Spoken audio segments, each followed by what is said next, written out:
क्या गालियाँ और डार्क कॉमेडी से बच्चों के इनोसेंट दिमाग पे, समाज पे बुरा असर पड़ता है? अभी जो कंट्रोवर्सी हो रही है, मैंने उसमें रणवीर अलाहाबादिया के सपोर्ट में एक वीडियो बनाई थी। मैंने कहा था जो उसने इंडियाज गॉट टैलेंट पे डार्क जोक क्रैक किया था उसमें कुछ मॉरली गलत नहीं है। मैंने डार्क कॉमेडी को डिफेंड किया था। लोगों को इतना गुस्सा आया, लगभग 1000 लोगों ने तो मुझे अनफॉलो कर दिया। कमेंट्स में लोग कह रहे हैं तेरा दिमाग खराब हो गया है। कुछ लोग नाइसली भी बोल रहे हैं कि हम आपको इतने टाइम से फॉलो कर रहे हैं, आप ये ऐसी बातें कैसे कर सकते हो? लाइक इन वल्गर बातों को आप डिफेंड करोगे? कमेंट्स में काफी लोगों ने सवाल भी पूछा कि अगर तुम्हारा खुद का बच्चा ऐसा कंटेंट देखे तब क्या करोगे? तो इस वीडियो के एंड में मैं इस क्वेश्चन का आंसर दूंगा कि अगर मेरा बच्चा ऐसा कंटेंट देखने लग जाए या गालियां देने लगे तो मैं क्या करूंगा। बट उससे पहले डिस्कस करना जरूरी है कि गालियां और वल्गर लैंग्वेज है क्या। आज मैं कुछ ऐसे पॉइंट शेयर करूंगा जो आपने शायद कभी सुने ना हो।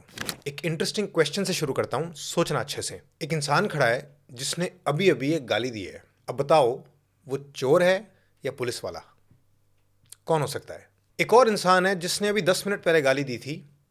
अब बताओ क्या ये वो इंसान है जो अभी एक लड़की को छेड़ के आया है, या ये वो इंसान है जो उस छेड़ने वाले को पीट के आया है? इन दोनों सिचुएशंस में क्या आप गारंटी के साथ बता सकते हो कि गाली देने वाला कौन होगा? चोर और पुलिस वाला दोनों गाली देते हैं, लड़की को छेड़ने वाला और उसे पीटने वाला दोनों गाली दे सकते हैं, आपका भी कोई अच्छा फ्रेंड हो और बुरा फ्रेंड हो दोनों गाली दे सकते हैं। तो पॉइंट ये है कि अच्छे बिहेवियर और बुरे बिहेवियर का गाली से कोई लेना देना नहीं है। अच्छे बिहेवियर के पीछे अच्छी सोच है, बुरे बिहेवियर के पीछे बुरी सोच। कोई इंसान क्या लैंग्वेज यूज करता है उससे उनके कैरेक्टर से मत जोड़ो। मैं जब 9-10 साल का था, मेरा भाई 7-8 साल का था, हम मोहल्ले के बच्चों के साथ फुटबॉल खेलने जाते थे और वो बच्चे बड़ी गालियां देते थे। हमने उस उम्र में गंदी से गंदी गालियां सुन ली थी। क्या मैं क्रिमिनल बन गया, बुरा इंसान बन गया? आप बच्चों की चिंता कर रहे हो, एक बार अपना बचपन तो याद करो। आपने पहली बार कोई गाली कब सुनी थी? शायद अपने पापा से, या पापा के दोस्त से, या आस पड़ोस के किसी बच्चे से, या स्कूल में, या किसी बस और ट्रेन में कहीं तो सुनी होगी। तो जब आप अपने आसपास गालियों के शब्द सुन के आज भी इंटेलिजेंट, नॉर्मल, समझदार हो, इतने समझदार कि कल्चर बचाने की बातें कर रहे हो, तो जब आप डैमेज नहीं हुए, आप गलत रास्ते नहीं गए, तो ये नई जनरेशन के बच्चे ये कोई दूसरे प्लेनेट से आए हैं? इनका क्या डीएनए अलग है? इनको इतना कमजोर और बेवकूफ क्यों समझाए कि कुछ गालियों के शब्द सुन के इनका कैरेक्टर खराब हो जाएगा? ना मेरा हुआ है, ना आपका हुआ है, ना किसी और बच्चे का होगा। गालियों का पर्पस क्या है?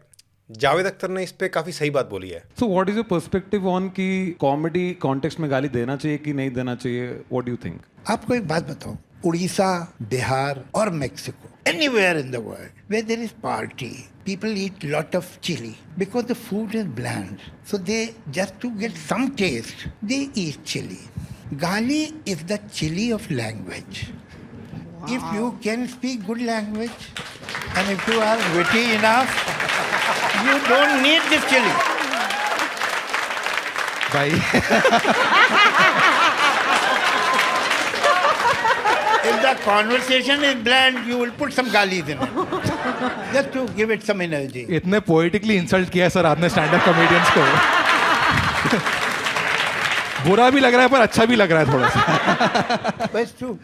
बेसिकली गालियां are a form of emotional expression. Excitement में, फ्रस्ट्रेशन में लोग अक्सर गालियां देते हैं to add more impact to what they want to say. तो याद रखो, गालियां मेनली एक इमोशनल एक्सप्रेशन है, कोई सोच नहीं है। अब थोड़ी डार्क और एजी कॉमेडी की भी बात करते हैं। अगेन मुझे याद है कि जब मैं 12-13 साल का था स्कूल में, तब पहली बार क्लास के लड़कों से ऐसे एडल्ट जोक सुने थे। लड़के रोज नए नए जोक्स लेके आते थे, बड़ा एक्साइटमेंट होता था। हम याद करके दूसरों को सुनाते थे। उन जोक्स में बड़ी डार्क, गंदी बातें होती थी। बट वो आज मेरे सारे स्कूल के फ्रेंड्स हैप्पीली मैरिड है, अच्छा पैसा कमा रहे हैं, किसी पे कोई क्रिमिनल केस नहीं चल रहा। आपसे एक और सवाल, आपने बचपन से लेके आज तक मूवीज में कितने मर्डर्स देख लिए हैं? अब ये बता दो, आपने रियल लाइफ में कितने मर्डर कर दिए हैं? 0, राइट? आपने मूवीज से मर्डर करना सीखा नहीं।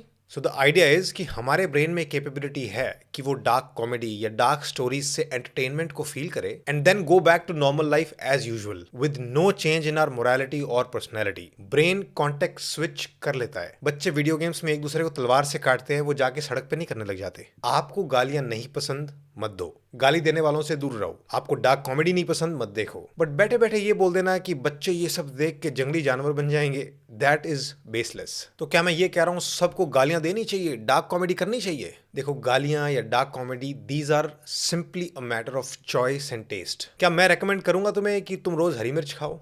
मेरा क्या काम है? जो करना है करो, मेरी कोई रेकमेंडेशन नहीं है। बट कुछ लोगों का कंसर्न है कि अगर हमने इसको रोका नहीं तो समाज में फैल जाएगा, सब गालियां देने लगेंगे, सोसाइटी गंदी हो जाएगी। पहली बात, मैं और आप होते कौन है ये डिसाइड करने वाले कि समाज में अगर 5% लोग गालियां दें तब तो ठीक है, पर 50% देने लग जाएं तब गड़बड़ है। ये कल्चर को कंट्रोल करने की इच्छाएं आ कहां से रही है? जो होगा वो होगा। आप अपने घर में कमरा साफ रखते हो, रखो, बहुत अच्छी बात है। आपको ये हक किसने दिया कि दूसरों के घरों में घुस के लड़ने लग जाओ कि वो तेरा कमरा साफ क्यों नहीं है? कल्चर पे दूसरों पे कंट्रोल करना दिमाग की बीमारी है, इससे बाहर आ जाओ। लोग कहते हैं अरे हमें वेस्टर्न कल्चर नहीं चाहिए।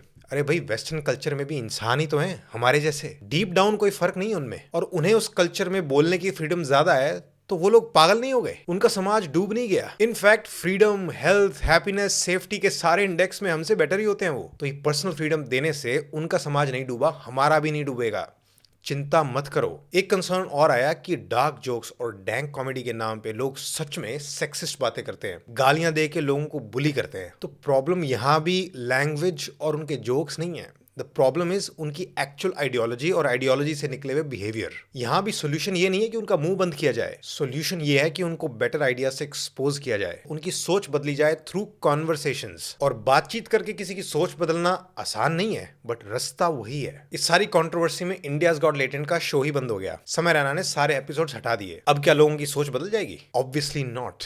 वैसे मैंने कभी सोचा नहीं था कि गालियों पे मुझे एक पूरा ऐसे लिखना पड़ेगा। अब बात करते हैं मेरी पेरेंटिंग की, कि अगर मेरा बच्चा इंटरनेट पे गालियां या ये डार्क कॉमेडी देखे तो क्या मैं उन्हें प्रोटेक्ट करूंगा? मुझे अपने बच्चे को प्रोटेक्ट तो करना है, बट वो चीजें कुछ और है, लाइक एडिक्शंस, कोई exploitation, abuse, bullying, any brain washing. ये स्ट्रॉन्ग लैंग्वेज और डार्क कॉमेडी ये मेरी प्रायोरिटी लिस्ट में है ही नहीं। बट व्हाट इफ मेरा बच्चा खुद गालियां देने लगे, खुद डार्क कॉमेडी करने लगे? ओवरऑल अगेन मेरे लिए ये कभी बड़ा मुद्दा होगा ही नहीं कि मेरे बच्चे का ह्यूमर और लैंग्वेज क्या है। मेरा कंसर्न इतना ही होगा कि क्या मेरा बच्चा सोशली अप्रोप्रिएट एंड कंसिडरेट है कि नहीं। फॉर एग्जाम्पल, अगर वो अपने फ्रेंड्स के साथ मस्ती में कंसेंट के साथ गालियां दे रहा है, डार्क जोक्स क्रैक कर रहा है, मुझे सच में फर्क नहीं पड़ेगा। बट अगर मेरा बच्चा घर में या टीचर के सामने गालियां देनी शुरू कर दे, तब मुझे समझाना होगा कि इस सिचुएशन में ये सोशली अप्रोप्रिएट नहीं है। अगर मेरा बच्चा अपने लैंग्वेज और ह्यूमर से एक्चुअल में किसी को बुली करने लगे, वहां मैं इंटरवीन करूंगा। ओवरऑल मैं अपने बच्चे से रेगुलर बात करूंगा, उसके टच में रहूंगा, उसके बिहेवियर को सुपरवाइज करूंगा। I will personally try to be a good role model also. मैं अपने एफर्ट्स और गाइडेंस से अपने बच्चे को एक sensitive, empathetic, honest, respectful, productive इंसान बनाने की कोशिश करूंगा। अपने बच्चे की मॉरल डेवलपमेंट की रिस्पॉन्सिबिलिटी लूंगा। मैं बैठ के यूट्यूब की वीडियोस पे ब्लेम नहीं डालूंगा। तो प्लीज मेरे होने वाले बच्चों की चिंता मत कीजिए, और मुझे इंतजार रहेगा आपके कमेंट्स का कि कैसे इस वीडियो से समाज और खराब होने वाला है। Thank you for your time.